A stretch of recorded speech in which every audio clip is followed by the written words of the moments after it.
Buenas noches, soy Carlos Elizondo, bienvenidos a Primer Círculo. Y hoy tenemos un invitado de lujo, un candidato al Senado, quien fuera jefe de gobierno por la Ciudad de México, Miguel Ángel Mancera. Bienvenido, Miguel Ángel. Buenas noches, Carlos. ¿Qué tal? Miguel Ángel, qué gusto tenerte. A ver, ¿por qué un jefe de gobierno quiere ahora ser senador por la República? ¿Qué es lo que pretendes hacer ahí? Bueno, mira, todo comenzó con esta idea del gobierno de coalición, este trabajo interesante y que la verdad a mí me ha atrapado, me ha apasionado, de lograr el cambio de régimen en nuestro país. ¿Qué es el cambio de régimen? Cambio de régimen es cambiar la forma de gobierno, que hoy es presidencial, una serie de reglas en el gobierno, que desde 1917 se vino conformando al más puro estilo de presidencialismo rígido, y que ha venido sufriendo reformas, algunas que han matizado este presidencialismo, pero que no se ha atrevido a dar el paso para cambiar el régimen, y la vía es el gobierno de coalición. Pero es una suerte de régimen parlamentario, digamos. Semiparlamentario. Ahora, correcto. pero el gran reto de un proceso como eso es que pudiera ganar un escenario Ricardo Anaya, Sí. Y ustedes no tener la mayoría, entonces ¿cuál gobierno de coalición?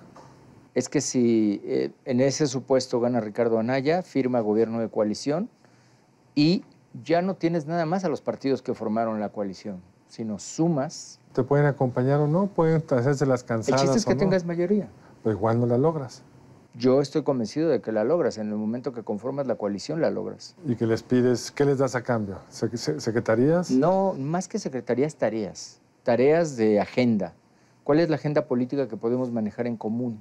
Más allá de su línea filosófica. Pero puede haber acuerdo o no, y si no, pues no hay gobierno de coalición. Es muy difícil que no haya un acuerdo. De ¿Por todas qué no? maneras, los acuerdos se construyen, Carlos. Poco a poco, pero no como gobierno de coalición, tema por tema. Es que es mucho más atractivo cuando lo tienes desde el inicio. O sea, un pacto por México estable. El pacto por México es entre partidos, o fue entre partidos. Este es entre poderes, entre ejecutivo y legislativo. Pero pasa, el pacto por México era entre partidos, Sí. pero por su representatividad en el Congreso, no por otra cosa. Sí, pero la firma al final del día aquí es entre dos poderes que están avalados por las agendas legislativas de partidos y de expresiones que pueden ser hasta minoritarias. Yo soy bien escéptico de lo del gobierno de coalición, Miguel Ángel, porque creo que los problemas de México no están en la forma de gobierno, están en el grado de gobierno. Es decir, están en las capacidades que tiene el Ejecutivo para enfrentar el tema de seguridad, los problemas que tenemos en términos de... Déjame ponerte dos ejemplos rápidos y ya me dirás tú. Ejemplo número 1. ¿Qué pasa cuando tú cambias el presupuesto que tenías para seguridad, por ejemplo, prevención del delito, y nos fuimos 2 años casi con presupuesto cero? Uno con presupuesto cero y otro con 300 millones para todo el país. Está pésimo, pero eso no se resuelve con un gobierno de coalición. Eso se resuelve con una agenda preestablecida en donde el secretario de Hacienda no cambia el presupuesto ad libitum. Tú y yo sabemos que si hay dinero se puede, cuando no haya no se pudo. Sí, pero hay una prioridad mayor que es la que gana, hay un desastre que hay que invertir. No, porque tú tienes una revisión permanente con el Congreso y el Congreso es corresponsable. Pero incluso te voy a conceder eso. Vamos a suponer que te dan permanentemente el presupuesto X o Y. El problema en México de las policías no es la falta de dinero, porque si tú ves el aumento de la policía, del gasto así más o menos constante, es la calidad de la policía, que tenemos un régimen federal muy complicado, estatales, municipales, que no se le invirtió suficiente a la Policía Federal y entonces está pequeña, está el ejército en la calle porque no tienes de otra, tienes un crimen organizado horrendamente complejo. ¿En qué le ayuda al ciudadano el cambio en la forma de gobierno? El problema de la policía es que no se ha construido policía en México. Por eso. Hoy tienes más de 400 o 500 municipios que no tienen policía. Por eso hay que construirla, pero eso no es un problema de la forma de gobierno. Es un problema de invertir en eso, punto. Si es que lo tienes en tu agenda prioritaria. Pues lo puedes tener sin coalición. O sea, si Moreno... No ha funcionado. Sí, pero no por... Bueno, no quiero ser necio con la forma de gobierno, pero a ti te es muy importante esa parte. Sí. Segundo tema por el que quieres ser legislador. Bueno, vamos a seguir luchando por el salario mínimo. Yo creo que ahí lo vamos a lograr al final del día. porque al menos lo he escuchado casi en la agenda de todos los Mira, esa candidatos. agenda la ganaste. Y creo que pues, tienes que estar muy orgulloso de ello. Como tú sabes, yo he sido crítico de que eso resuelva mucho, pero claramente puso la atención en el tema del salario mínimo. Tercer tema. Tercer tema, lo acabas de mencionar, el nuevo sistema acusatorio, no solo el nuevo sistema, el funcionamiento de muchas de las leyes que tienen que ver con la nueva forma de enjuiciar. Estaba en mi lista de preguntas. A ver, tú has sido súper crítico, estuve leyendo algunas de tus declaraciones, y una de las razones que tú das por los problemas de mayor violencia en la Ciudad de México y en el país en general tiene que ver con este nuevo sistema que por una serie de razones que iremos desmenuzando permite a los criminales salir a la calle muy fácil. Sí. Pero no es también cierto que el otro sistema tenía en la cárcel a muchos inocentes. Sí. O sea, ¿cómo logras el balance adecuado? Eso que dijiste, ese es el punto exacto. Eso es en lo que debemos ponernos a trabajar. Revisar los beneficios, revisar las salidas anticipadas. A ver, los beneficios, explícanos qué es eso, los Yo beneficios. te diría, por ejemplo, una persona que comete un fraude, como tú lo has dicho, hay muchas personas que no tendrían para qué estar en la cárcel. Estás hablando de un delito patrimonial que finalmente se puede resolver con una salida anticipada, alguien que no tiene que estar en prisión y que sí el Estado puede garantizar que va a pagar lo que tenía que pagar. Más Y se una acabó. multa, bueno. Sí. Pero no puedes darle ese mismo tratamiento a un comando de 5 o 6 sujetos que se meten a un establecimiento y a punta de pistola amagan a ¿Y todo ese el mundo. ese es el trato que se le está dando hoy? Sí, claro. O sea, unos jueces toman, el Ministerio Público o la policía pone a disposición del Ministerio Público y este a su vez le pide a un juez iniciar un proceso contra 5 delincuentes de esas características y los dejan libre bajo fianza o los sueltan completamente. Te voy a poner un caso concreto. Entran a un establecimiento armados, amagan a todo mundo, despojan de sus pertenencias, son detenidos en el mes de diciembre. Para estas fechas tienen una condena de 3 años, 9 meses, condena que si la reflejas en ley te vas al código y entonces te das cuenta que eso viene una suspensión de la condena. En este caso, sí calle. los condenaron, Sí. pero la sentencia que está asociada a este crimen es tan bajo que para fines prácticos, por lo Se de la van a la media, calle. están De libres. inmediato. Entonces, ese tiene que ver con definición de delitos. Definición. Yo Pero creo tú que- has dicho una crítica más fuerte, que es que por el sistema garantista extremo en el que estamos ahora, deja tú que les impongan una pena menor. No les imponen pena alguna. Sí, te voy a poner otro ejemplo. Para nosotros era de daño social o no los asaltos en el metro. Pues en la consideración pareciera que no, porque hoy cada persona que es detenida en el metro después de que se roba tu cartera, celular, etcétera, etcétera, ni siquiera se inicia carpeta de investigación, porque en ese momento le regresan y se acabó. Entonces puedes robar todos los días. Se regresa al Por metro. eso puedes robar todos los días. Y eso tiene que ver con una visión de que es un crimen que no Muy daña. menor. Pero hay No otro daña. tipo de problemas, que es la declaración que leí tuya. No me acuerdo el caso exacto, pero tenía que ver con alguien que había cometido un delito grave, pero por un problema procesal lo liberaron. Ah, bueno, es que cuando tú le dejas la carga a la víctima, voy al ejemplo, real, lo que te platico es real. Robo casa-habitación, se meten unos sujetos en el inmueble, golpean a la esposa de la persona que estaba ahí, roban las pertenencias, se van. Pasan 2 o 3 meses, son capturados, todavía uno de ellos capturado con ropa que tenía etiquetas que pues corroboraba que eran ellos los que lo habían cometido. Son llevados a proceso y en ese momento viene una etapa en donde ellos ofrecen la reparación del daño. Y la reparación del daño puede ser 300, 400 mil pesos, pero el juez pregunta a la víctima si acepta la reparación del daño o se van a proceso. Difícilmente la víctima, cuando la colocas en ese banquillo, va a decir que se vayan a proceso porque yo quiero que se vayan a proceso.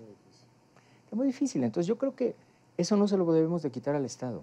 Sí, claro que la participación de la víctima es muy importante, pero yo diría, por ejemplo, en ese caso, acepto la reparación del daño, de lo demás que decide el Estado. Y el Estado decide que ese tipo de delitos Es peligroso y lo quieren en la cárcel.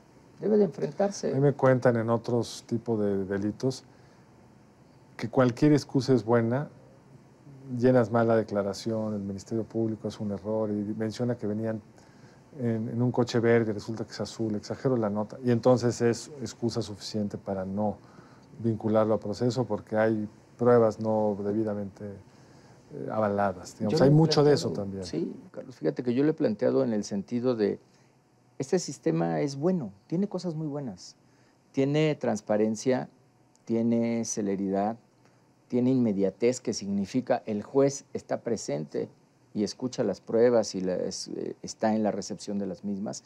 Tiene cosas muy buenas que ya se avanzaron. Tiene infraestructura que nos costó miles de millones a todo el país. Y yo creo que es como un vehículo. Cuando tú compras un vehículo nuevo, tienes que hacerle un servicio. Pero es un problema de detalles en la operación o de cambios de fondo en la ley. Yo creo que son ajustes en las leyes. En las leyes. Ajustes. Pero no se podría operar mejor con estas leyes. ¿No es también un problema que los jueces son permisivos de más? No, porque los jueces lo que te van a decir es que tienen un arbitrio y que la ley se los permite. Y están dentro de ese margen. Sí. Ahora, esto, tú estuviste acostumbrado a estar del otro lado, que es del lado del Ejecutivo, que es el que pone a disposición del juez al criminal. ¿No te vas a aburrir en el Senado, Miguel Ángel? Pues me acostumbraré. Yo escucho a todos los estados en donde voy esta misma problemática reiterada. Los que te mencioné, no hay uno que no me digan que está pasando esto. Entonces, esa agenda a nivel nacional para ti es importante, una motivación fuerte. Sí. ¿Y cómo se procesa legislativamente? ¿Qué es lo primero que hay que hacer? Mira, yo creo que lo que se tiene que hacer es encontrar estos nichos que se están volviendo nichos de oportunidad, porque cuando tú hablas de la delincuencia también tiene costo-beneficio. Y cuando ellos colocan esto en el costo-beneficio, se dan cuenta que tienen costo cero en algunos casos. Entonces, afinar los casos que diste, pues que eso sea un delito que se persigue de oficio, que no tiene el beneficio de la compensación, del resarcimiento del daño a la víctima. O sea, cosas puntuales sin cambiar el sistema en su conjunto. Esa no es tu pretensión. No. ¿Qué otros temas traes en tu agenda? Zonas económicas especiales. ¿Como las que puso el presidente de la República? Sí. Yo soy un convencido de ello. La ciudad, cuando nosotros estuvimos en la campaña para jefe de gobierno, yo hablé de un concepto que era las ZODES, que eran las zonas de desarrollo económico-social. Esas eran las ZODES. Y te decía, en ese tiempo la ciudad tiene vocaciones, al sur tiene una vocación científica de investigación, allá tiene vocaciones industriales, etcétera. El país también. Yo creo que hablar de zonas económicas especiales es un acierto. No exclusivas, sino especiales. ¿Sí? No, es como clústeres especializados. Digamos como clústeres, como hubs. Ya es que el clúster es como muy cerrado y el hubs es como de integración. Me parece que lo que tenemos que hacer es asegurar, vuelvo al presupuesto, porque tenemos a Tabasco, Oaxaca, Chiapas y Campeche, que 2 años no les dieron presupuesto para que hicieran proyectos. Pues entonces, ¿cómo vas a tener zonas económicas especiales? Pero les dieron lo de las zonas económicas exclusivas, que es... Por eso, esas zonas económicas exclusivas no les dieron presupuesto para que hicieran sus proyectos. No. Ahora, tú viviste lo difícil que es hacerlo en la práctica. La zona sur, con su vocación médico-científica, no lo pudiste amarrar. No, porque tuvimos una... Porque a la hora que lo aterrizas... Déjame decir, un pastel partido exactamente a la mitad que se volvió oposición. Por eso te hablo de una sola agenda. Sí, pero la política nunca se resuelve en una sola agenda. Siempre hay oposición, todo es negociación, la gente cambia.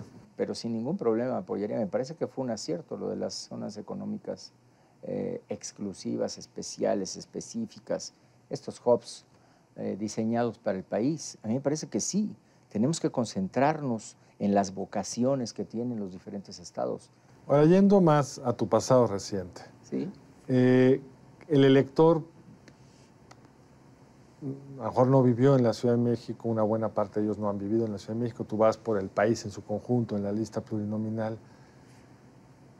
¿Cuál es tu mérito para ser legislador para alguien que no vivió en la Ciudad de México? Y sobre todo, quizá el contraste, pues la Ciudad de México te eligió con una amplísima votación y sin embargo tus niveles de aprobación de salida son menos buenos, digamos, de alguna forma.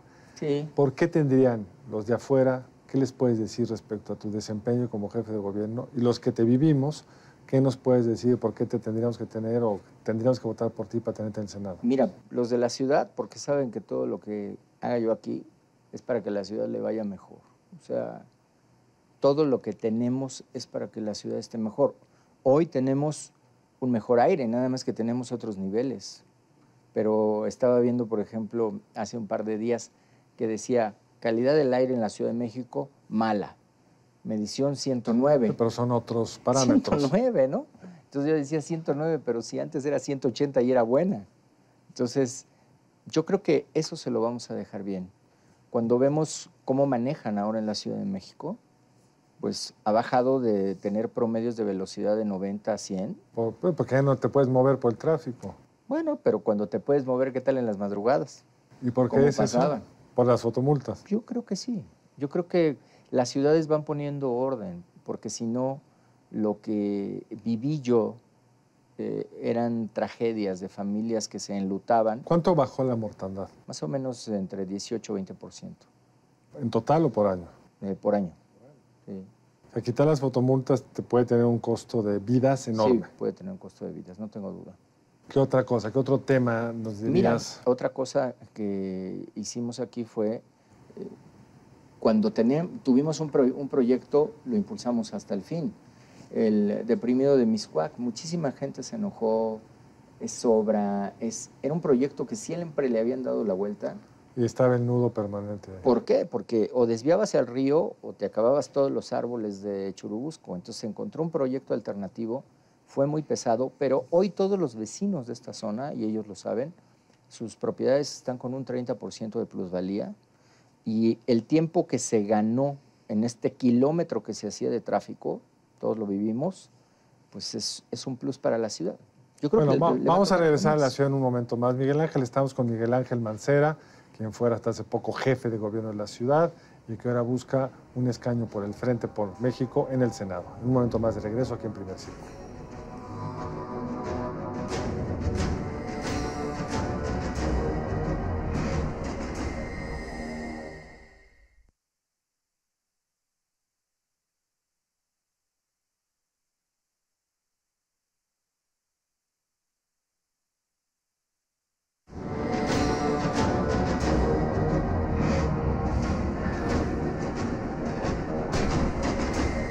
De regreso en Primer Círculo, Miguel Ángel Mancera, ¿qué otro tema te gustaría que conociera el país de tu gestión? La Constitución.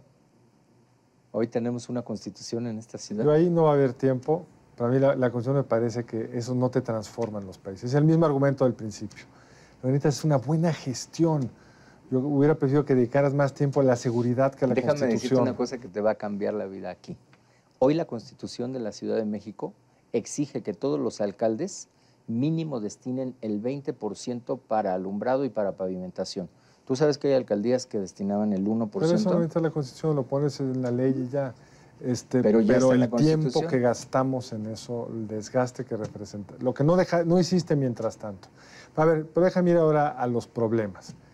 La inseguridad ha subido. Sí. ¿Qué le puedes tú decir al ciudadano? Mira, yo empecé la gestión con 41,000 personas en prisión, 41,000.